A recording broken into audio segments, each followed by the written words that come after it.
വ്യാജരേഖ ചമച്ചുള്ള അവയവ കച്ചവട കേസിൽ നടക്കുന്ന കൂടുതൽ വിവരങ്ങൾ പുറത്ത്. കേരളത്തിന് പുറമെ തമിഴ്നാട്ടിലും ഇരകളുണ്ടെന്നാണ് കണ്ടെത്തൽ. അവയവ കച്ചവടത്തിൽ കൊച്ചി സിറ്റി പോലീസും പ്രത്യേക അന്വേഷണ സംഘം രൂപീകരിച്ചു. മുഖ്യപ്രതി നജീബിനെ റിമാൻഡ് ചെയ്തു.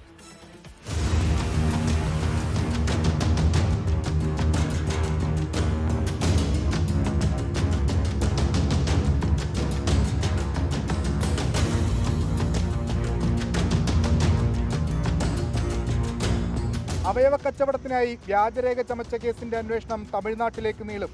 മുഖ്യപ്രതി നജീബ് അവിടെയും അവയവദാതാക്കളെ കണ്ടെത്തിയിട്ടുണ്ട്. എന്നാൽ വിദേശത്തേക്ക് ആരെയും കൊണ്ടുപോയില്ലെന്നാണ് മൊഴിയിൽ വൈരുദ്ധ്യമുണ്ടെന്ന് പോലീസ്. കരൾ, വൃക്ക എന്നിവയുടെ കച്ചവടമാണ് പ്രധാനം. 6 കരൾ മാറ്റിവെക്കൽ ശസ്ത്രക്രിയയുടെ രേഖകൾ കിട്ടിയിട്ടുണ്ട്.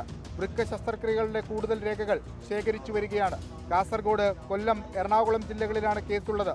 സംസ്ഥാനതല അന്വേഷണമുണ്ടാകും. ജില്ലാ കേന്ദ്രീകരിച്ച് സ്പെഷ്യൽ ടീമുകൾ ഓൾറെഡി ഉണ്ട്. ഇപ്പോൾ സ്റ്റേറ്റ് വൈഡ് ഒരുമിച്ച് കോർഡിനേഷനായിട്ട് മുൻപോട്ട് കൊണ്ടുപോകാൻ പറ്റും. അതിനെങ്കിൽ ഇതൊരു വലിയ രീതിയിലുള്ള നെറ്റ്വർക്കാണ്. അതിനെങ്കിൽ വിക്ടിമുകളെ കണ്ടെത്തുക, അതുപോലെ ആവശ്യമുള്ള ആൾക്കാരെ കണ്ടെത്തുക, അങ്ങനെ ആ രീതിയിലുള്ള ടീം. നജീബിന് ക്രിമിനൽ പശ്ചാത്തലമുണ്ട്.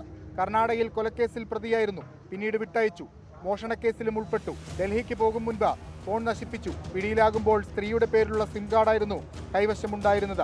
നജീബിന്റെ ഇടപാടുകളുടെ ഡയറിയും പിടിച്ചെടുത്തു. കോടികളുടെ കൈമാറ്റം നടന്നെന്നാണ് പ്രാഥമിക നിഗമനം. വ്യാജരേഖ നിർമ്മിക്കാനുള്ള ആളുകളുടെ വിവരങ്ങൾ കൈമാറിയതും നജീബാണ്. ഒരു വ്യാജ ആധാർ കാർഡിന് 250 രൂപയ്ക്കായിരുന്നു വാങ്ങിയിരുന്നത്.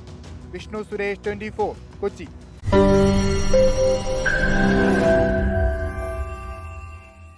ലോകത്തെവിടെയായാലും ഏത് സമയത്തും 24 വാർത്തകളും ഓഗ്മെന്റഡ് റിയാലിറ്റി പാക്കേജുകളും എക്സ്പ്ലെയിനറുകളും വിശദമായി കാണാൻ ഞങ്ങളുടെ യൂട്യൂബ് ചാനൽ നിങ്ങൾക്ക് സബ്സ്ക്രൈബ് ചെയ്യാം.